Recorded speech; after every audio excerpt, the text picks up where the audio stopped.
My Lords, well, I was all ready to welcome the Noble Earl Lord Howe's restoration of the original Lord's amendment to this bill.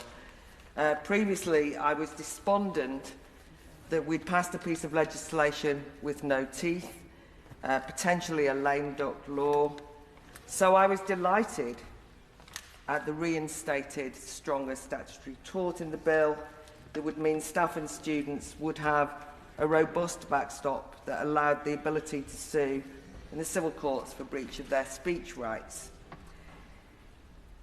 In explaining the change, the Minister says that he has spoken to many noble lords, but I'd rather taken with the words of the Under-Secretary of State for Education, Claire Cortino, who noticed that she'd spoken to many leading academics and that they shared her belief that the talk was necessary to secure cultural change on campus, and that in fact that's why she had introduced the amendment that I was well prepared to welcome.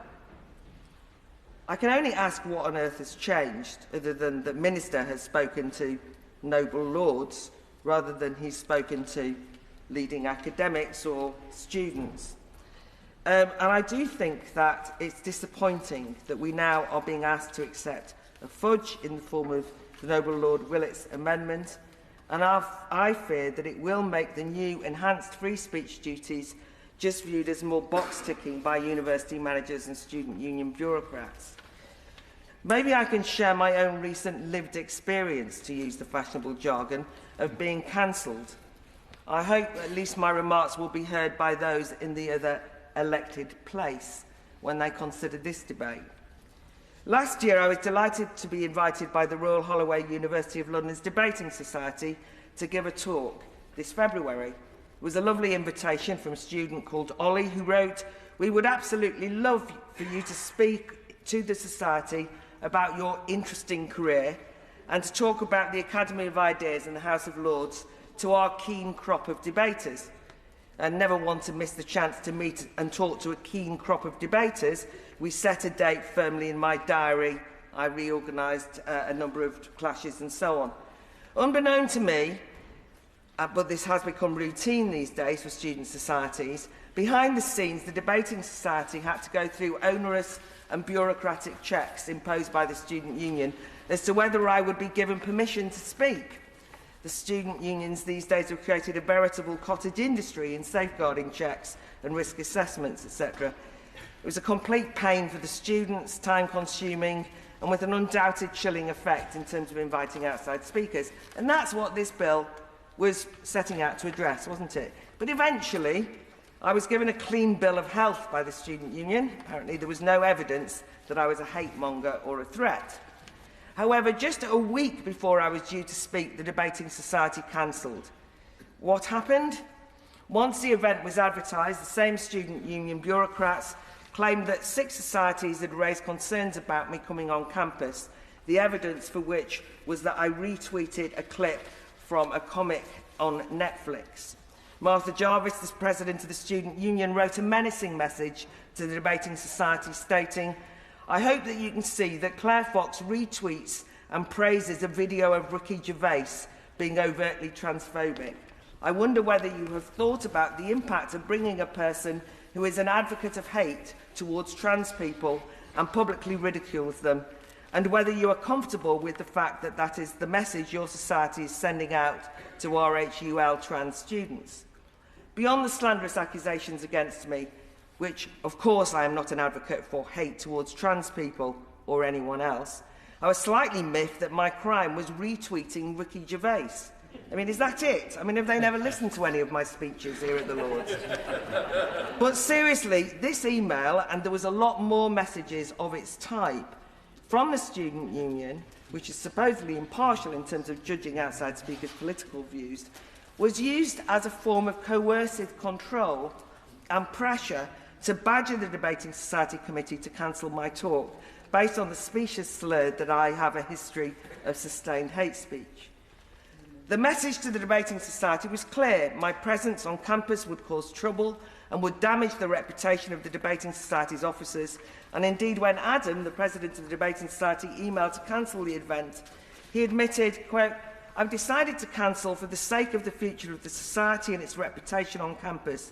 It's the only option I have at this point to protect the committee and the society for the future." But he noted, and this is key, Adam had been through the mill at this point, and he explained, "After back and forth with the student union, it seems they will find any way to make your visit onto campus an issue of student safety and well-being. I see this as nothing but bullying." And that's the point. The student union bullied a society into disinviting a speaker they wanted to listen to. This is not about me. Yes, okay, my freedom of speech was curtailed, but much, much more significantly, while the student union didn't formally cancel the talk, their hostile reactions created a situation in which students who were keen to hear different opinions were denied the right to do so on a university campus. Omar, a PPE student, who was then the Speaker of the House of the Royal Holloway's Debating Society, explains that he and his fellow students had worked, quote, "extremely hard in organising the event and followed every procedure possible, but after all that, they basically strong-armed us to cancel the talk." He then declared, "I'm determined to fight this, as the principles of free speech are something I care about deeply," and how gratifying that students do. He asked if I might have any suggestions for people to contact or actions to take. And now, at present, if a student union acts unfairly, the only recourse open to a student or society is to ask the university authorities to step in. But to be honest, in the case of RHUL, this would not have helped. Indeed, one of the most dispiriting aspects of this sorry affair was the response of Royal Holloway Principal Professor Julie Sanders, who, in a reply to the Free Speech Union, who took up the case on behalf of myself and Omar, effectively replied saying, "Nothing to see here," a real abdication of responsibility with an "all procedures were followed" response.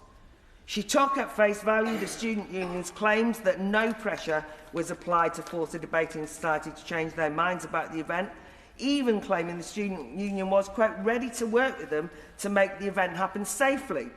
I mean, can I just state here, I don't and never have been a threat to the safety of any student. Interestingly, the principal stressed that she was very aware of this very legislation that we're discussing today, and assured the FSU that the university, working with the student union, had considered these requirements in detail. Now, if she's studied this legislation in detail, and her response then is to say, "Nothing to see here," you might wonder whether this legislation will make any difference. If she thinks the law covers her letter as sufficient response, then I actually think we need to really harden up this legislation so that university managers go beyond considering and make academic freedom a real core value of the institution. Why didn't the principal seek out the debating society, talk to Omar or Ollie or Adam? I invited a small delegation in here for tea and cake, and we talked through the issue, and their frustration was totally real, and their anger too. One young woman who described herself as a trans ally, who always believed that cancel culture was an exaggerated culture wars trope, that told me that she knew I had bigoted views, but they weren't that bad, and at least I was tolerant. She came to see me and said that she was horrified at events. She said that she would have taken me on in the debate, and it was a boast that I believe. And that was the very point of inviting me in the first place, that we'd have a debate and a discussion. This bill will remedy some of the problems, but it doesn't only compel student unions for the first time to secure freedom of speech, it also requires that those student unions adopt a code of practice setting out how speaking events are to be arranged, and we've heard the details of that. And if, as in this case, the student union exerts improper pressure to get an event cancelled, the students and speakers can complain to the appropriate regulator, as we've heard, the Free Speech Champion, and that will be equipped with appropriate exertion and enforcement powers. But for me, That threat of civil litigation that was reintroduced by the government into the bill in the other place was what was required as a deterrent. That would help ensure that free speech was taken seriously by bureaucrats who run universities or bureaucrats who run student unions.